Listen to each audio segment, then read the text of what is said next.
My name is Josh Russell. I'm a child and adolescent psychiatrist affiliated with the University of Buffalo. And this series that we're going to do over the next 4 weeks, as Christy and Stacy mentioned, is in its second year of existence.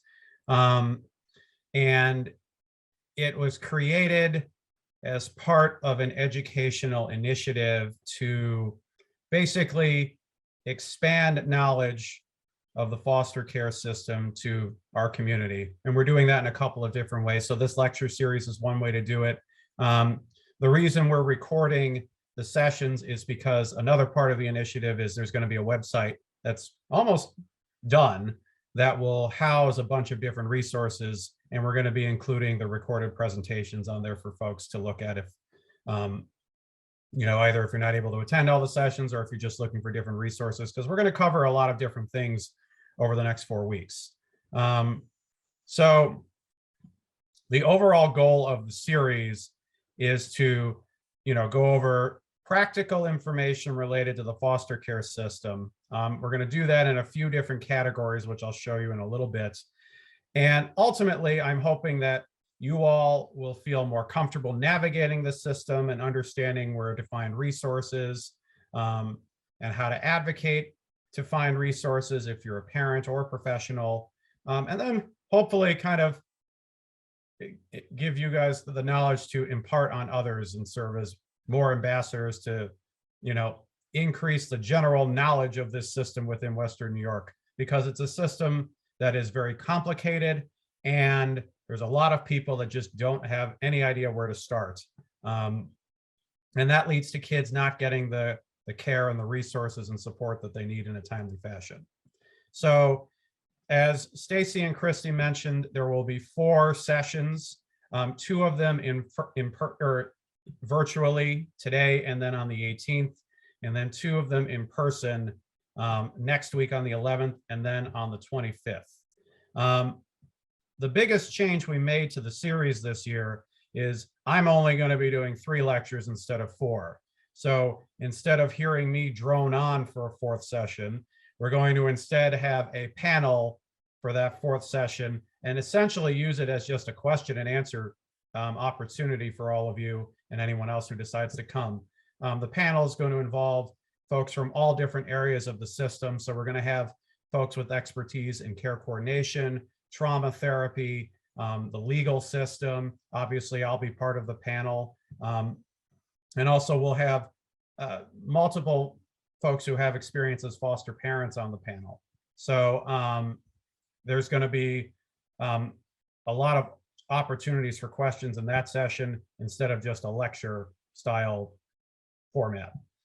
Today, we're going to be going over attachment and development.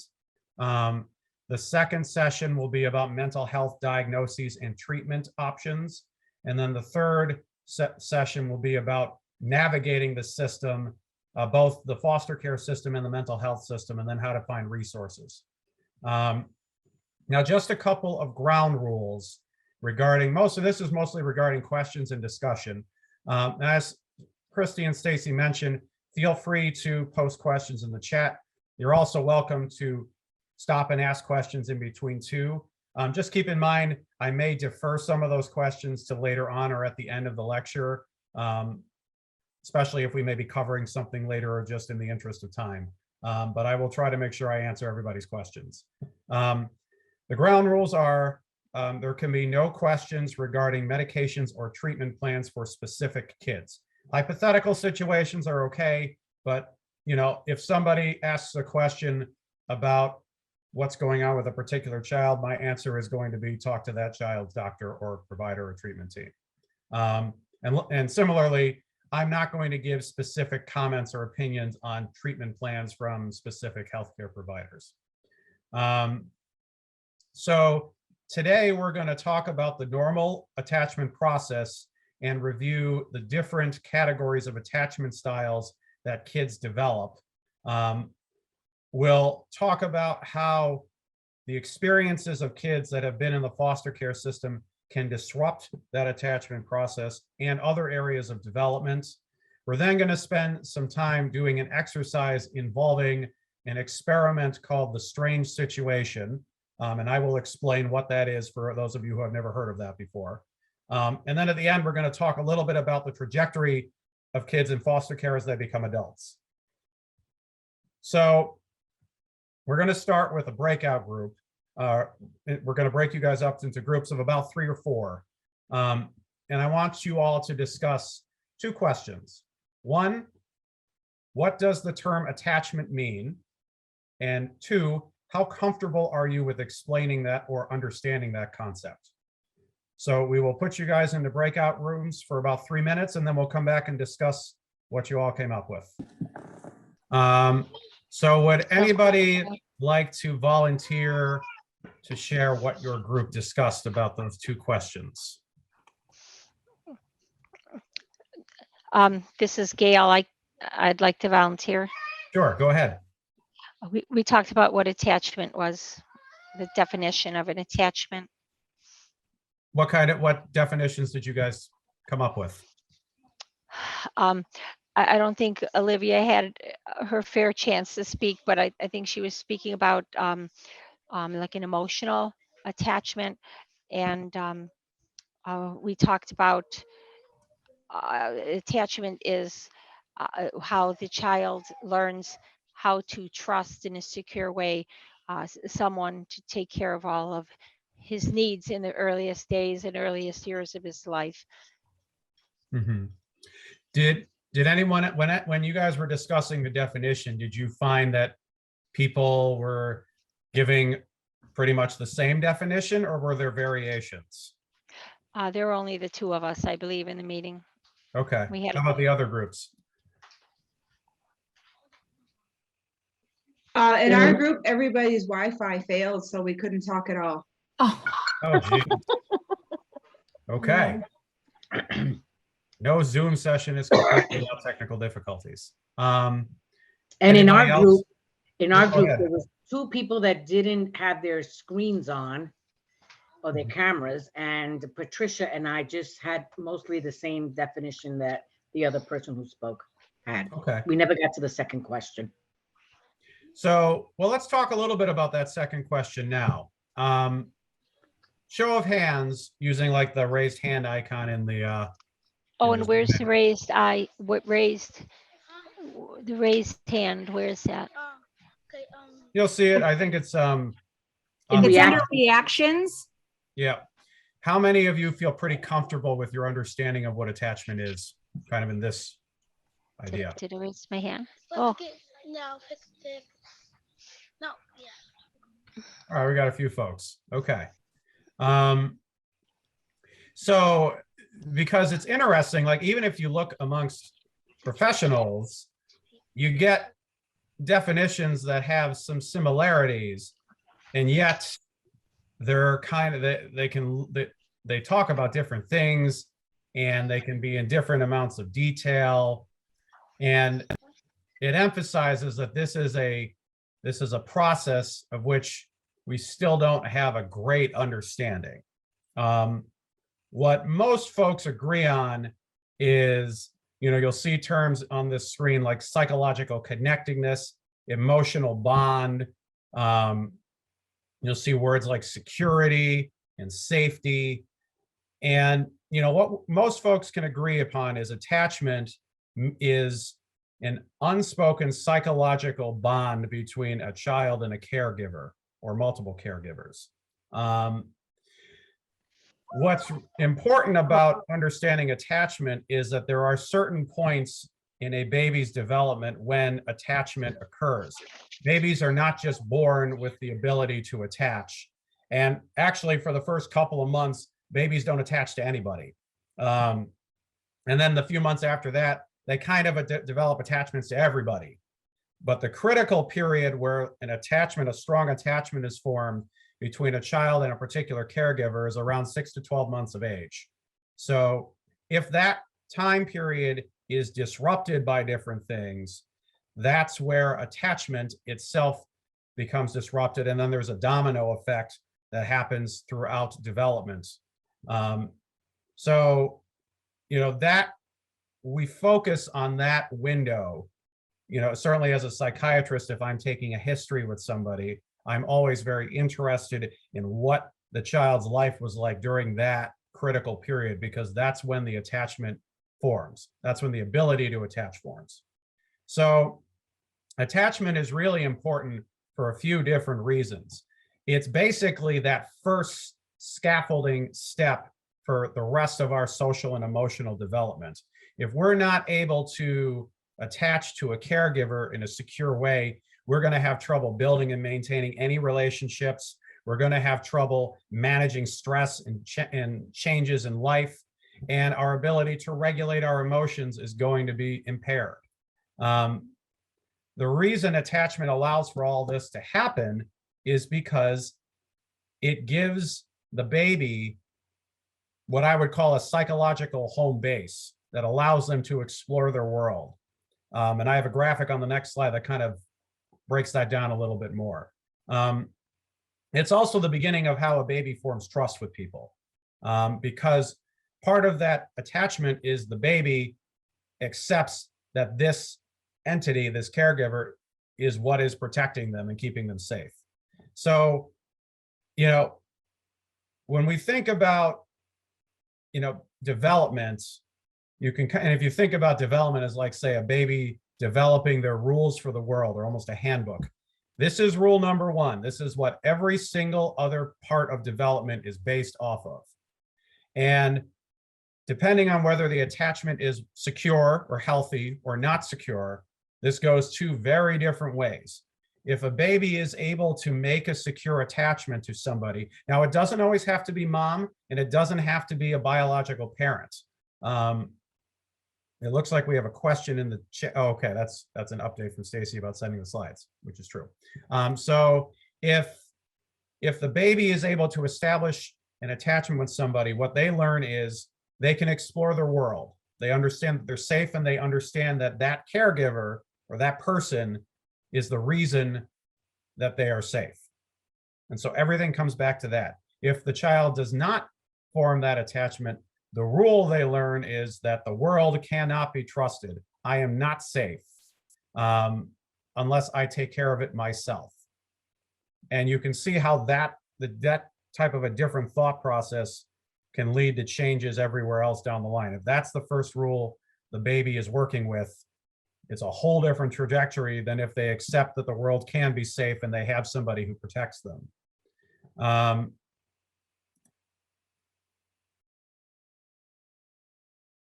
Just waiting for my slide to adjust. There we go. So kids in foster care have often had life experiences that affect their ability to form an attachment. The most common one is neglect.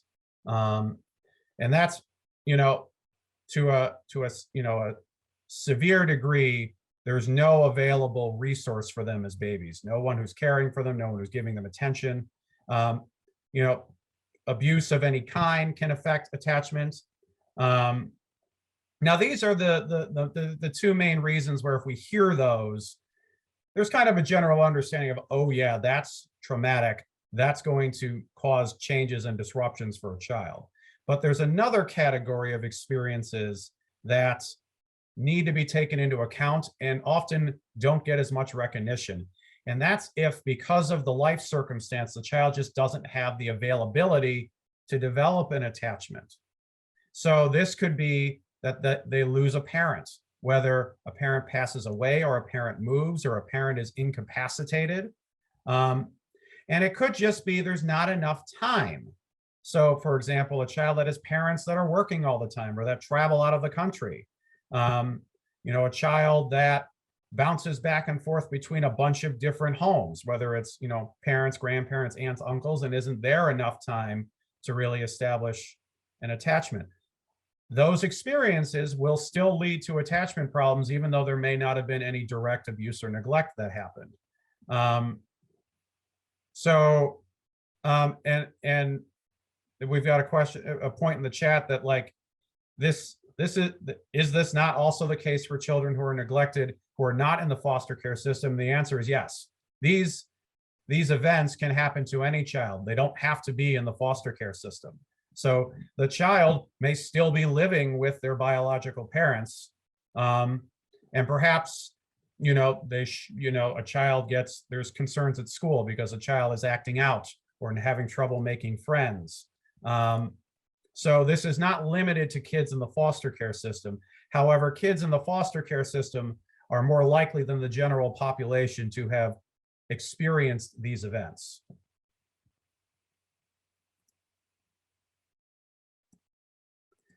So, and another piece, and this is specific to kids in the foster care system.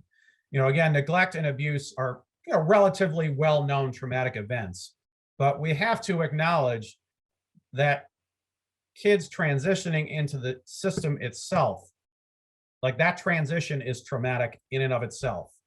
We don't have a perfect system around that or way around that at this point, but it is important to acknowledge that.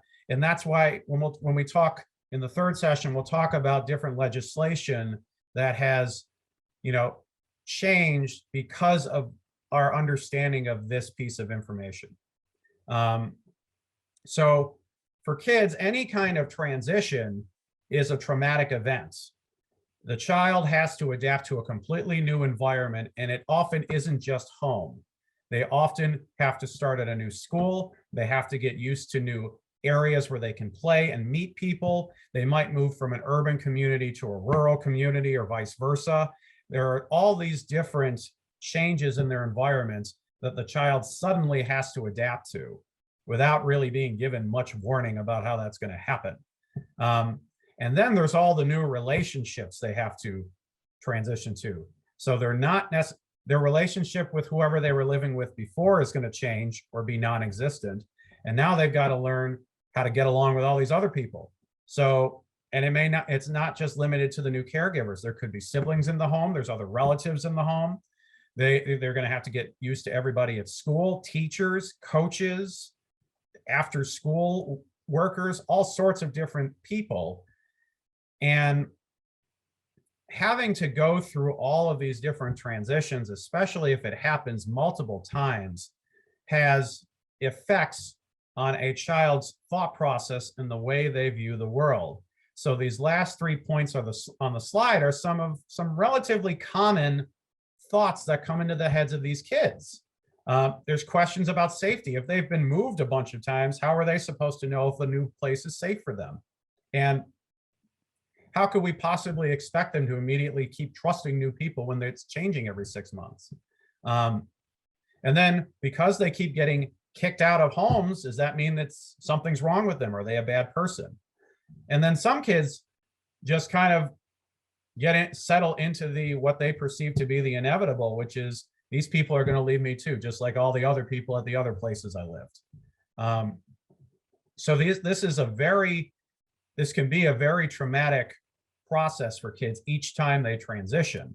And if they're coming into this without a secure attachment, it feeds into a very negative cycle that leads to more placements because they enter the foster care system or their new home with a poor sense of trust. They don't feel good about themselves. They don't trust the world.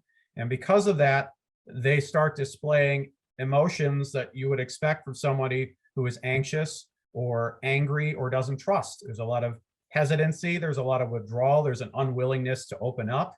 And it can lead to anger and then eventually acting out type of behaviors and aggression. And all of that means that the relationship with the new foster parents can't develop. And then ultimately everybody throws their hands up and the cycle begins again in a new placement. So, if somebody goes into foster care and there's, because kids can go into foster care with a secure attachment. That attachment may get disrupted by going into foster care, but kids with a secure attachment are less likely to go through this cycle. It doesn't mean they're less likely to go into different placements, but not having a secure attachment is another barrier for kids being able to settle into whatever their, hopefully long-term placement will be. So now what I'm going to do is ask a question of all of you, because we're going to talk about other areas of development. Before we do that, I'm going to answer another question, which is, can children go from a secure attachment to an unsecure attachment? And the answer to that is yes.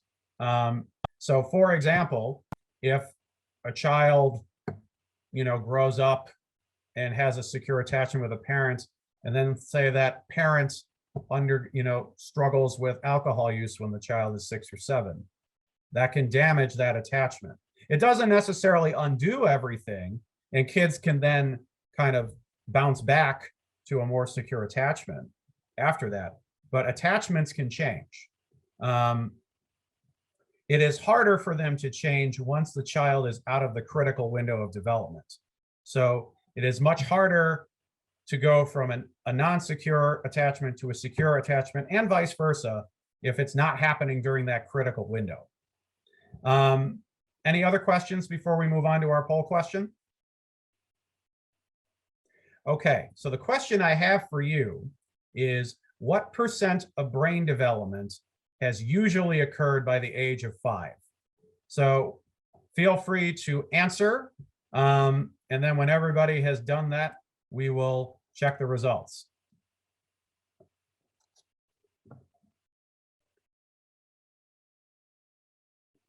And Christy and Stacy, I'll have you let me know when everybody's responded. Yep, we're almost there.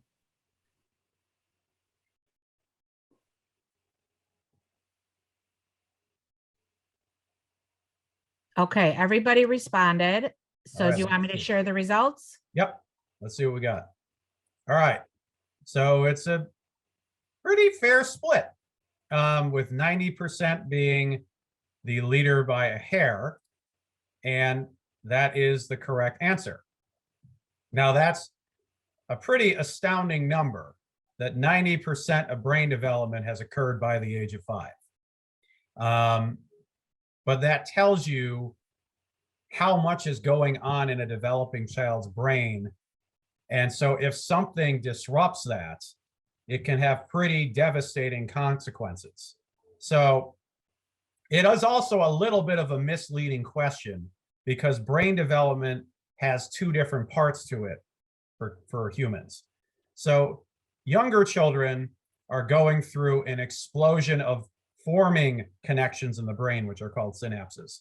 So based on their experiences, there are all of these different connections that are forming in the child's brain. And that rate really explodes around the age of 3 to 4.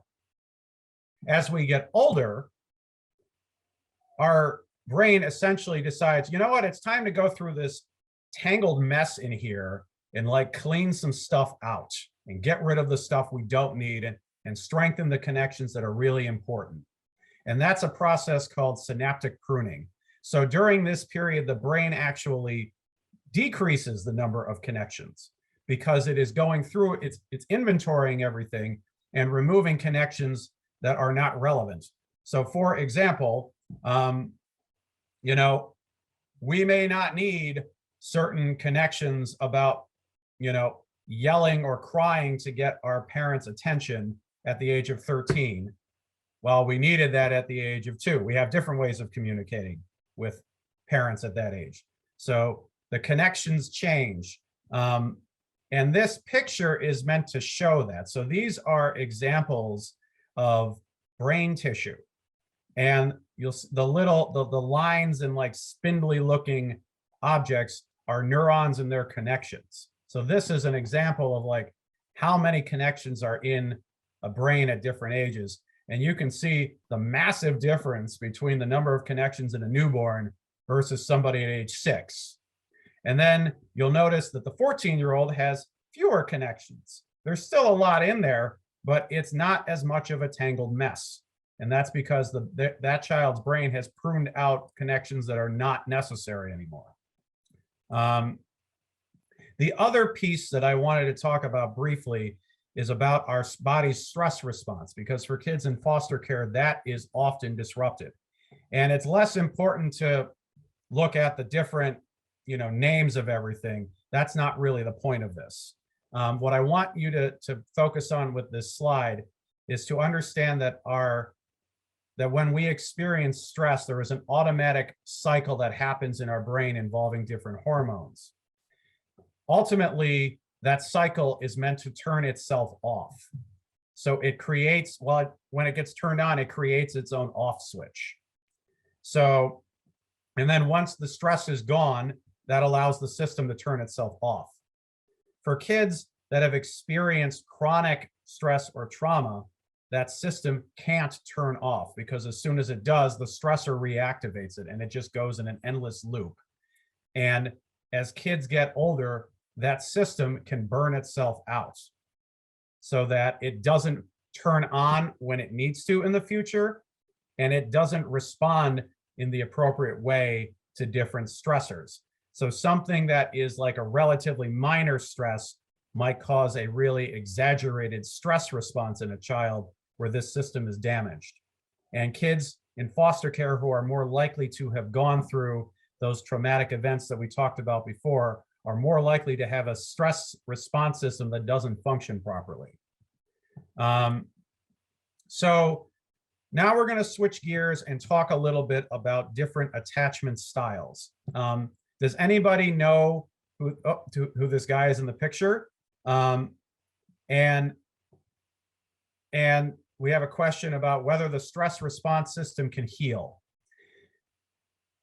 Somewhat is the answer to that question, and it depends on what age the child is able to remove themselves or be removed from the chronic stress. So at a certain point, if the system has been activated essentially too much and burns itself out, it doesn't end up coming back to function at 100% again. It can function in an improved way from the lowest point, but some of the damage can be irreparable. And so you may have kids who are doing a lot better in other ways after they are removed from the stress of their previous environment, but you will still see signs that their stress response system doesn't activate exactly the way we would expect it to. There are minor events that still trigger really big responses. There are times where major stressors don't cause much of a response, and we're surprised by that. And sometimes the emotional response from kids just doesn't quite match up with the situation. So that often persists if there has been enough damage to the stress system. Now, if the system has been overactivated, but not to like a significant degree, like let's say there's a traumatic situation that starts up, but the child is removed relatively quickly from it, then that system is more likely to be able to get back to full functioning. Any other questions about that before we talk about attachment styles? Okay. Does anybody know whose picture this is? Feel free to use the hand icon if you guys know who this is. So this is John Bowlby. Yeah, that is right. We have one person who knows what it is. Well done. That is John Bowlby. He is considered the father of attachment research, and he is the one who kind of coined the terms of the different attachment styles. And attachment, Bowlby kind of learned that attachment, the ultimate attachment style that a child develops are based on two characteristics of their environment, of the caregivers involved. And that's the kind of caregiving the child receives and how the caregivers respond to distress from the child. So how do mom, dad, grandma, grandpa, or whoever respond to a child that is crying unconsolably or can't sleep through the night or is scared by a picture of an owl, like my daughter. My daughter's terrified of owls. Don't ask me why. Although I think we made a breakthrough last week. So that combination will determine if an attachment style will be secure or not secure. And then there's different kinds of non-secure attachments. So if caregivers are in tune with their with the child they're taking care of, they provide sensitive, loving care, and they do it in a consistent way. And there's a lot of different ways that can look. There's not just one right way to be a sensitive, loving, consistent caregiver. But if those two things happen, then you will get a secure attachment. And the vast majority of kids who have not experienced those type of traumatic events we talked about before will develop secure attachments. And so will some kids who have experienced those traumatic events. But if the care from the caregivers is not, sensitive and in tune, or if the caregivers respond differently depending on the situation, you get non-secure attachments. And we're going to look at a few examples of that in a few minutes. So this is a harder question. Does anybody know who this is?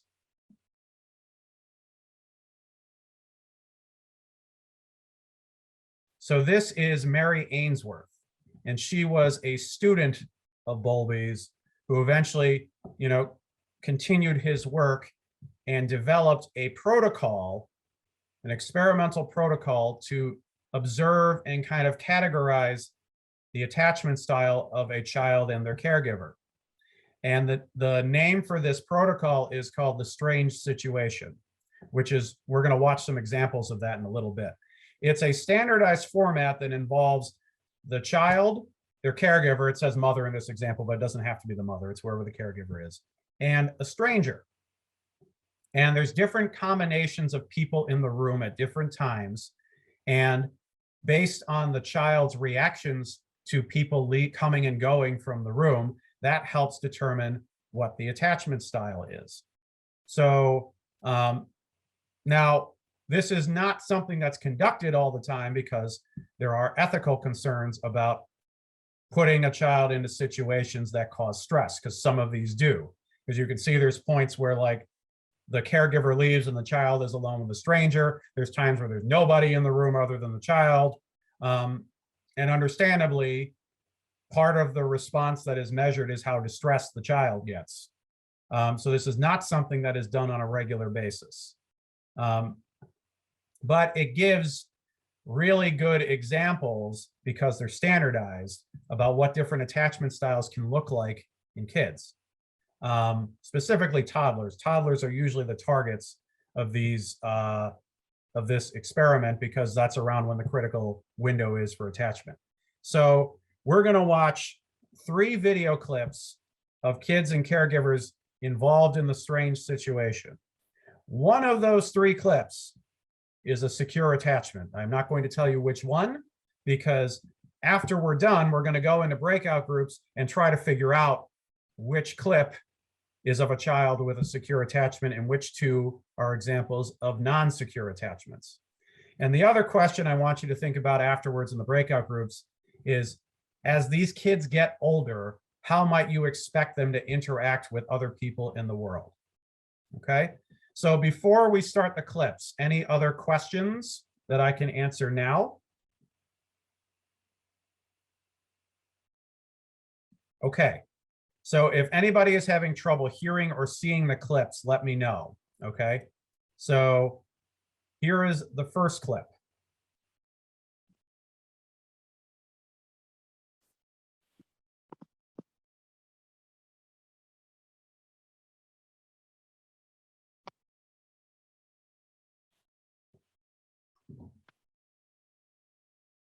On here, on the side, should we make it wide? I'm gonna try to put that on top. Oh, it's gonna fall. Look. Oh, put that way up on the top.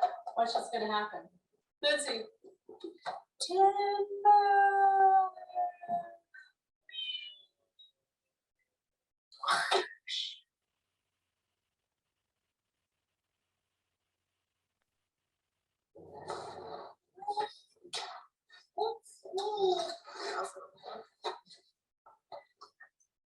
Nancy, you want to build this?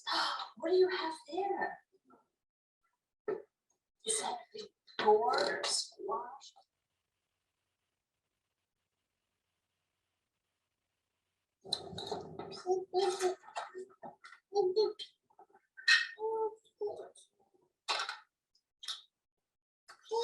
Smaller. Show me that. You can go downstairs. On the steps, so he's a branding guy. You just did.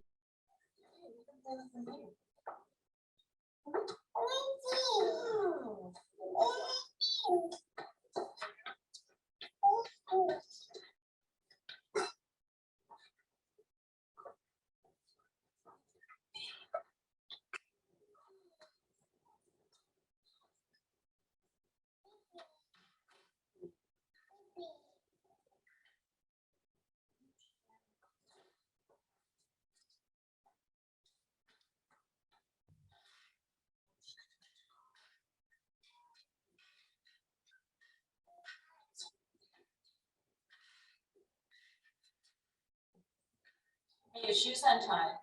Want me to tie your shoe? Come to me. You should go for a few minutes. Oops.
Hello, telephone. It's okay if somebody takes care of us sometimes. Oh, yes.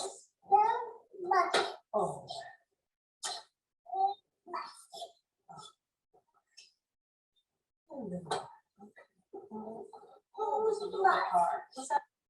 Okay, now here's the second clip.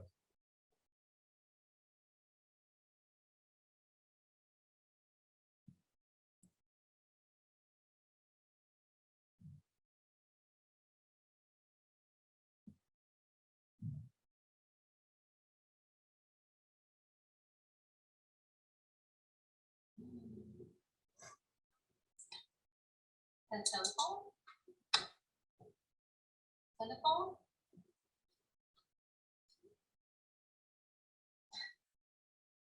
That's the most interesting thing you can find to play with in here. Here. Blocks.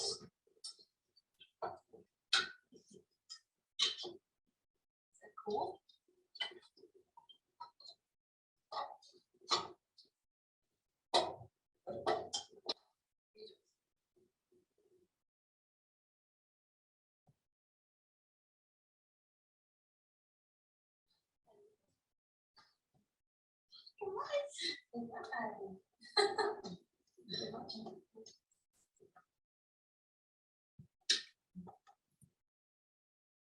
Oops. Sorry. Let's try that again.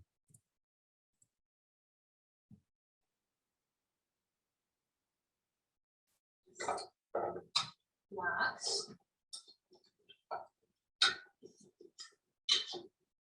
that cool?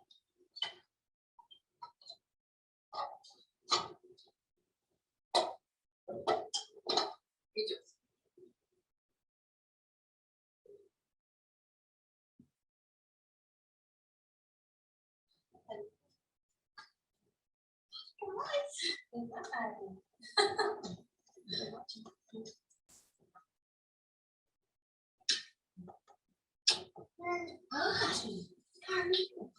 Very easy to phone. Come on, that's. Wow. That's the biggest thing on the here.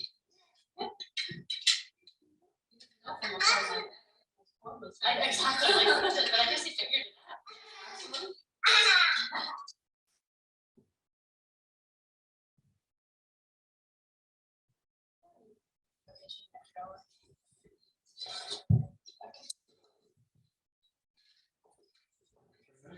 Yeah.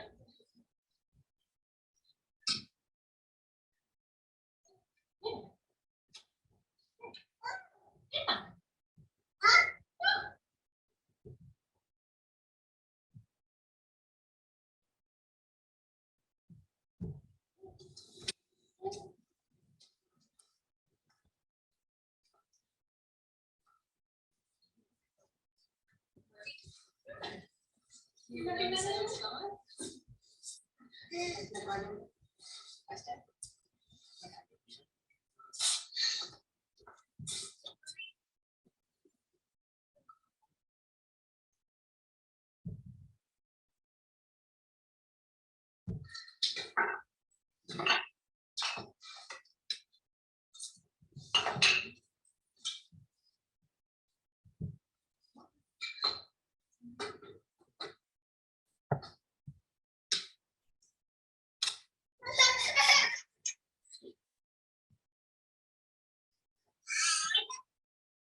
Okay, and here is the third clip.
Baby. It's baby.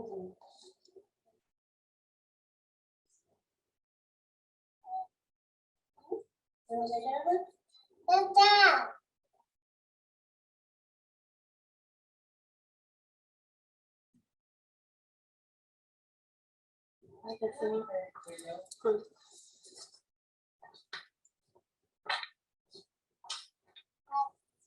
That's me.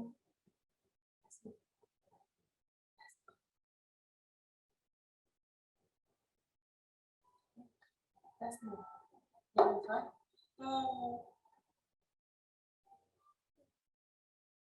Okay, so now we'll put everybody into breakout rooms and let's see which clip you all thought was that of a secure attachment.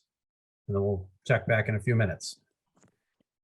So would anyone like to share what the discussion was like in your group and which clip you felt was the secure attachment?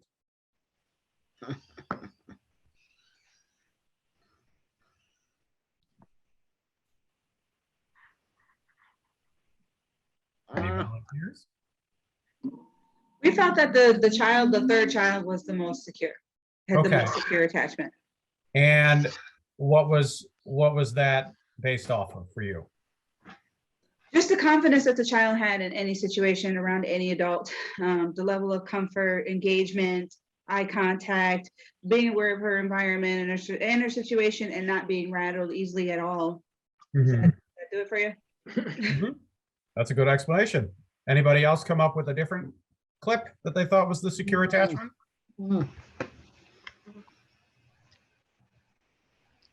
Yeah, our group said number one was the Okay. most attached because they actively sought mom's comfort at the end. And Mhm. number two was kind of all over. And number three was just either they're very secure or they're just completely disattached. Mhm. Because like there was nothing from any of them. And Okay. number two was like, more upset that the stranger left than that mom Mhm. left. Video was it? So we went with number one, that was the most secure because Mhm. they sought mom out.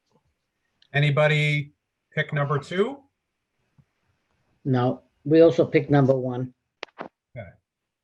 So the clip of the secure attachment was actually the first one.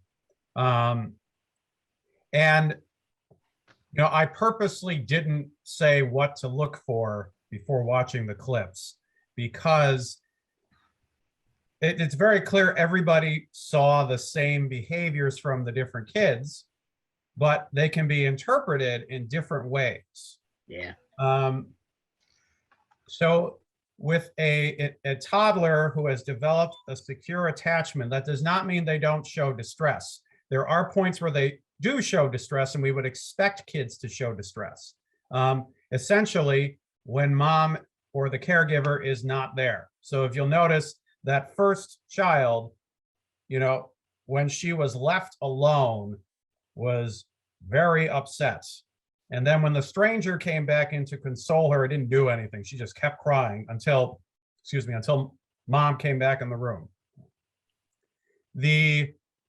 And I'll go to the third clip because that's the other one that was talked about. And as we saw, and you guys mentioned, there wasn't really much of a response to any of the changes. And so that's typically what we will see in a child with an insecure avoidant attachment. So they don't seem that bothered by the fact that mom is gone. However, they are actually bothered by the fact that mom is gone. Which also makes it hard because all three kids were distressed by the fact that mom left. But it looked really different depending on the child. The second child was inconsolable even when mom came back in the room. And that wasn't because the child didn't feel better because mom was back in the room. The child did feel better that mom was back in the room, but the child was struggling to regulate themselves. And that's what we would see in an insecure resistant attachment. So this chart kind of shows the behaviors you would see from the toddlers when they interact with the stranger, and that critical point where there was nobody in the room and then mom eventually comes back in or the caregiver comes back in. And so securely attached kids will show distress when the caregiver leaves. They'll still interact with other people, but they're not quite like comfortable doing it. You can tell there's like a hesitancy because their caregiver is not there, so they don't know if it's safe. And then when the caregiver's back, they'll interact more with a stranger because they know the caregiver's there to keep them safe.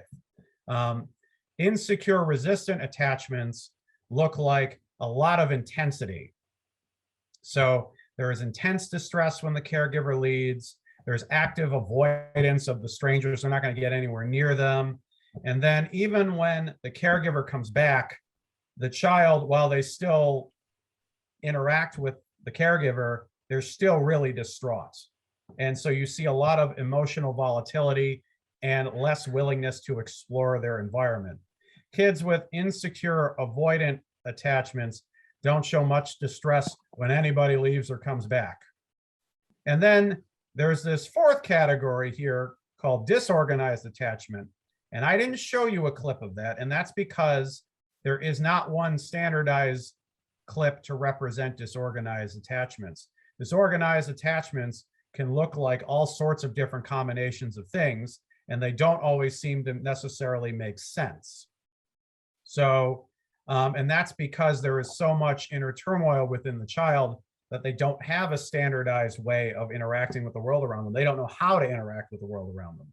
So it can look like a lot of different things. And disorganized attachments are much more likely to be present in kids in the foster care system versus kids that are not in the foster care system. Not that it can't happen for kids not in the foster care system, because it certainly can. Now, the next piece is, so let's say a child develops an insecure attachment. As they get older, what does that look like when they become adults?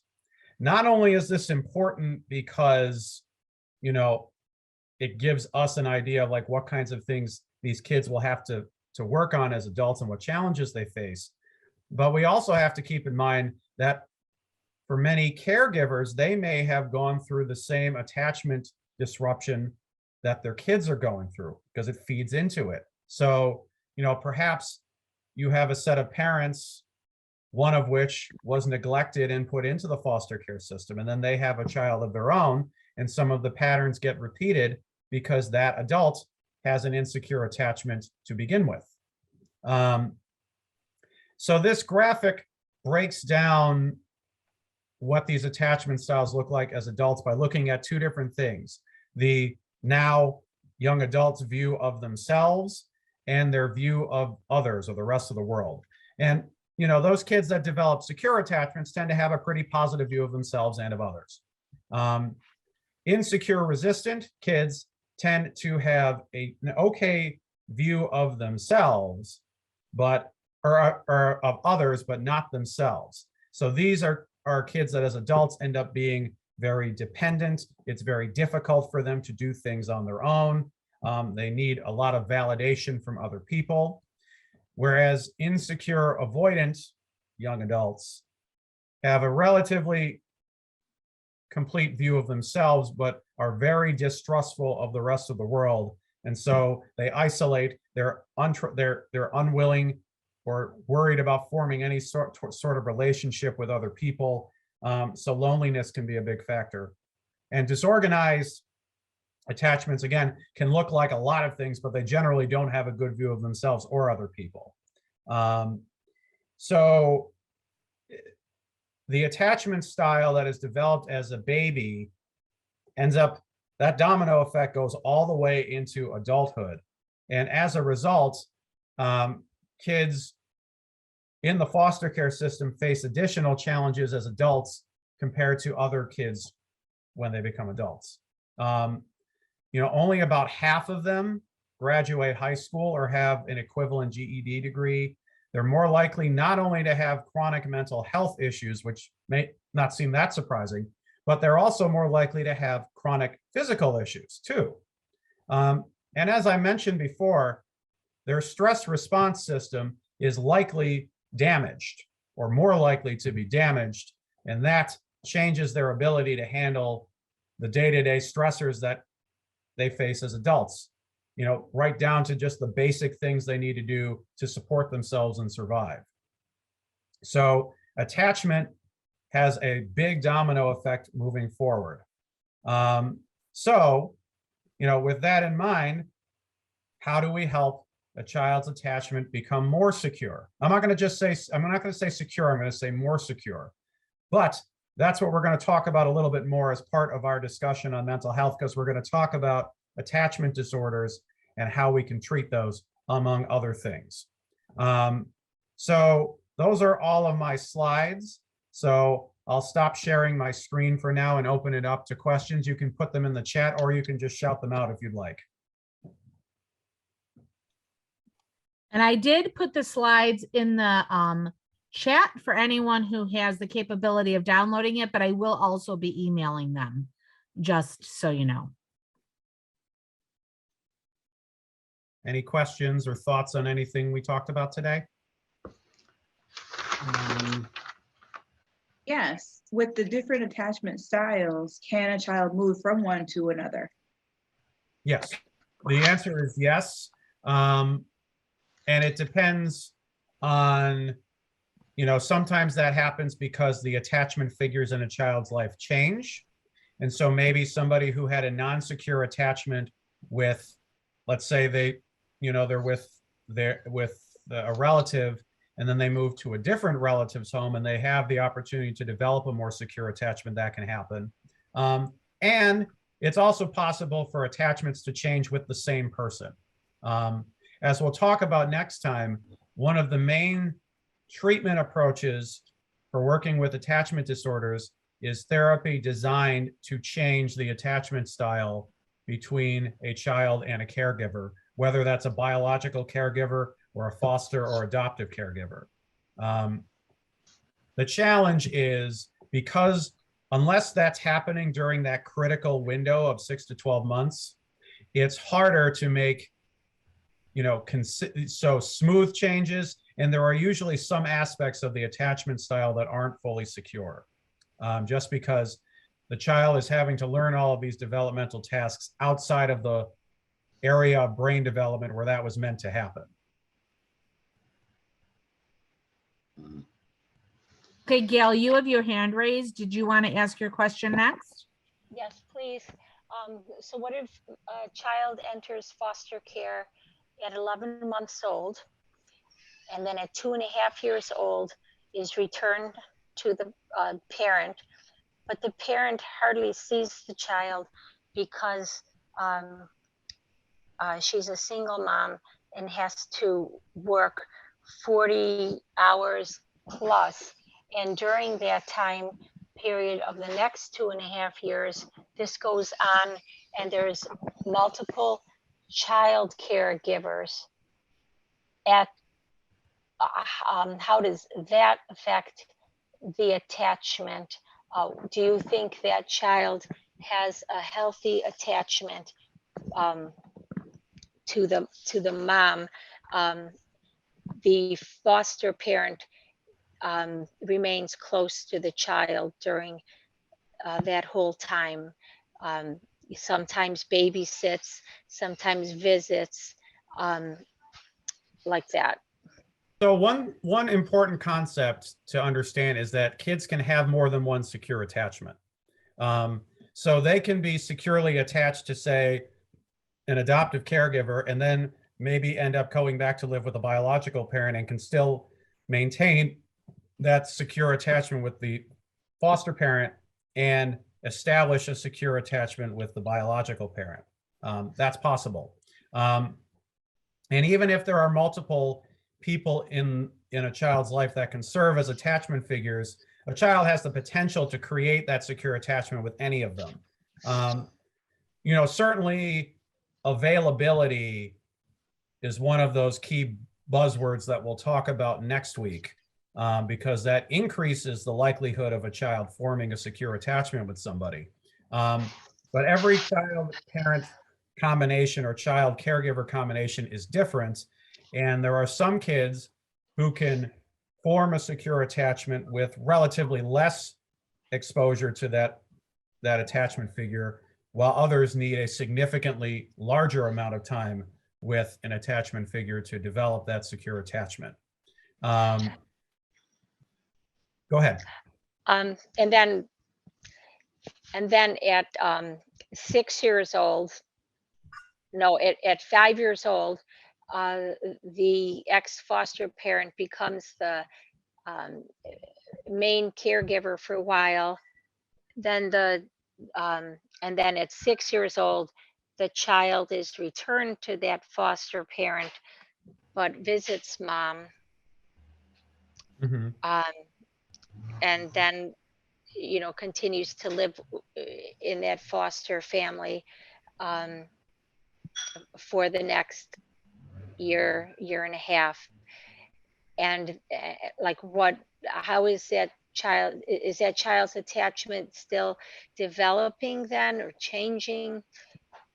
It's hard to say. Again, certainly as we talked about, the more transitions that a child goes through, those are individually traumatic events, even if they're going, to people they're familiar with or comfortable with. So, we have to keep that in mind, and this is something we'll address when we talk about systems, is that ideally we want to try to limit the number of transitions, because each one can be traumatic in and of itself. But again, it really is a case-by-case basis with a lot of these kids. It depends on, the amount of contact between the foster parent and the biological parent as those transitions happen. And it depends also, I think, on how involved all of the adults are with each other. That can play a role too in what the environment looks like. Corinne, I think you have your hand raised. Did you have a question? Yeah. Okay. What about in a scenario where there is, say, like there's a family and the children need to be placed in foster care? So the children range anywhere from, I don't know, like 2 to 15. And let's say there are, I don't know, 4 kids. So kind of a toddler, like a 2-year-old, a 5-year-old, a 9-year-old, and like a 13-year-old. So like a span like that. Mhm. How does that, like, I don't even know how to word the question I want to ask, but it's, like, I know sometimes they move kids together because that also gives them some security. So, Well, they're outside of the formative years of it, so it's. well, no, please let him answer the question, please. Okay. I'm just adding to it, but sure. Okay. Well, not all of them, the 2-year-old. Okay, go on, I'm sorry. So, one thing I'll comment on about a situation like that, where you have, multiple siblings that may be moving to different placements together, is the attachment, the approach to strengthening the attachment will be different for each child because of where they're at developmentally. Typically, the older the child is, when like there's concerted efforts to build a secure attachment, the harder it is for that child to develop the secure attachment, because they're farther away from that critical window. It's still possible, even with teenagers and older adolescents, that can still happen, but it's a bigger challenge than, say, with an infant or a 2-year-old. Now, sometimes there are decisions made about like whether all those siblings move together or whether they're split up and put in different homes. And I think that's probably a question to unpack a little bit more when we talk about systems, because that relates a bit to some of the different legislation that has come up over the last 40 years about how we approach placement with kids that need it in the foster system. And again, a lot of these things, you might hear me say the words case by case a lot, because oftentimes there are very specific situations and factors that dictate how a different situation can go. But what I can say pretty definitively in any of those situations is if you have kids at different ages, there's going to be certain parts of the therapy process that are the same, but certain parts that have to be adapted to the age of each child. Thank you. And then just one extra piece to that question.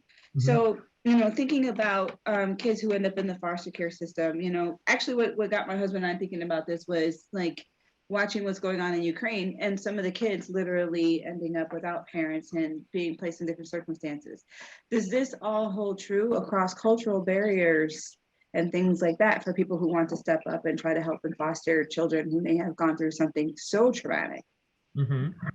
So attachment, the attachment process is the same for any kid from any culture, any background, any location. Like the idea of needing to create a secure, safe relationship with a caregiver is paramount. The reason that we have a lot of additional data about attachment styles and how these kids look as they grow up is because of studies that were done on kids that were in orphanages in Romania during the 1980s. And the understanding that they got from observing and following those kids from infancy to young adulthood transcends location and culture and everything like that. Thank you. Now there are certainly different aspects. If a child is brought up in a certain background with certain traditions or cultures, and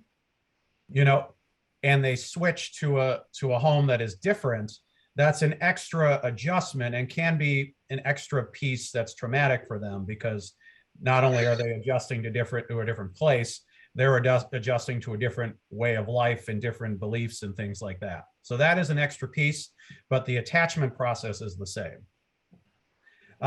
So I think Mark has been waiting very patiently, and then we'll go to Gail next.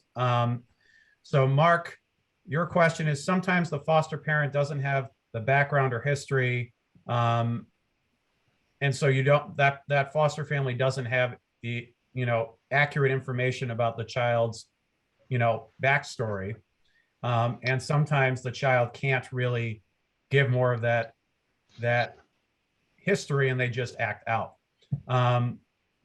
So, I think and the question is basically how to get more information. I would, in that case, I think it's important to lean on the support services to help gather more information.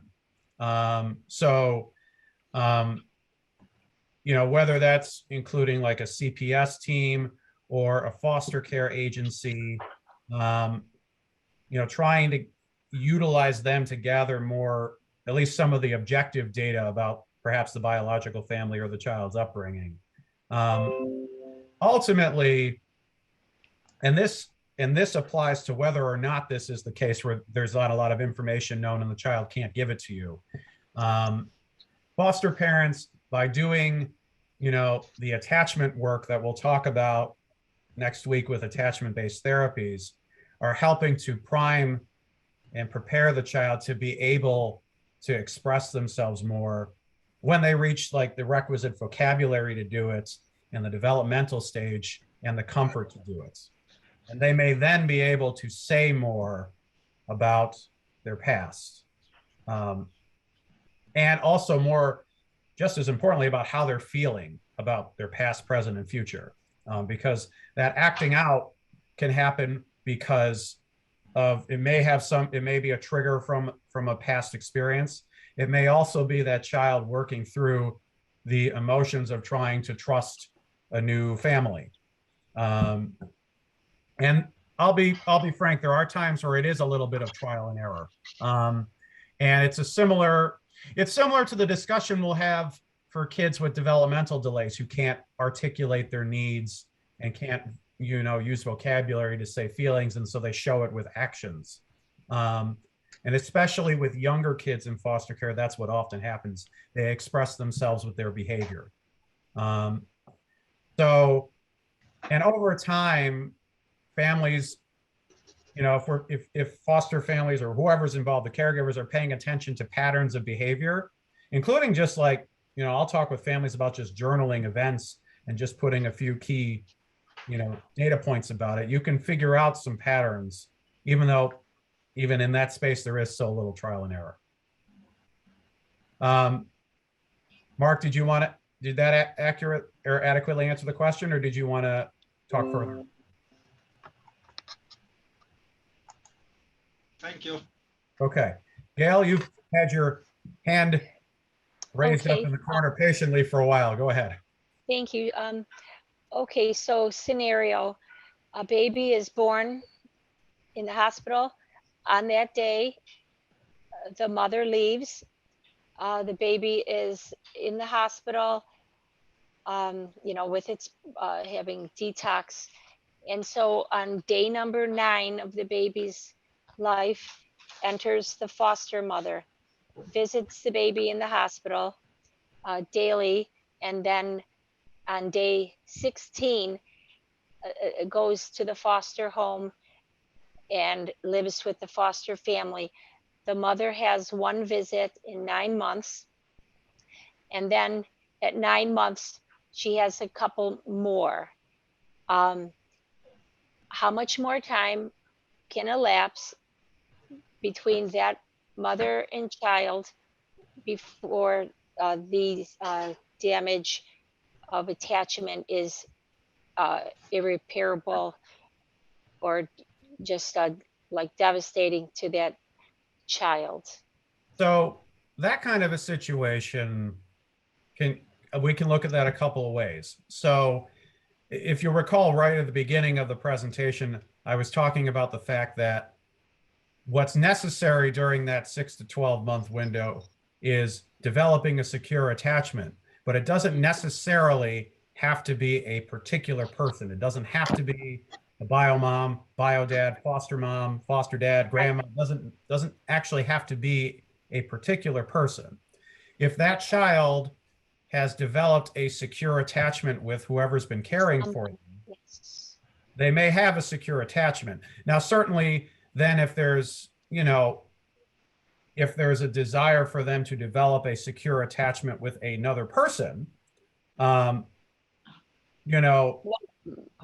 No matter who that is. Right, doesn't No matter matter who who that is. right, doesn't Okay. matter who that is. That critical window is the critical window. That's when a baby is naturally prone to developing those attachments with their primary caregivers, whoever those are. And once we get beyond that, it's still possible to do it. It's just harder. So the best scenario for attachment, for successful attachment for that child, is to remain in that foster home, is because so much time has passed, that child has a better chance of a successful attachment, who happens to be the foster family. I guess I mean, I'm not wording that the right way. Yeah. We don't. If you don't know where this is going, you want to protect that child from. Yeah, I think these are really difficult. These are challenging situations because,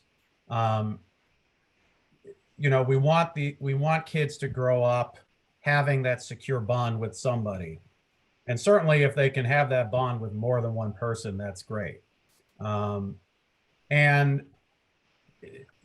these bonds can form at different times, but like that, again, that critical 6 to 12 month window is when it's going to form, I'm going to say at the developmentally appropriate time.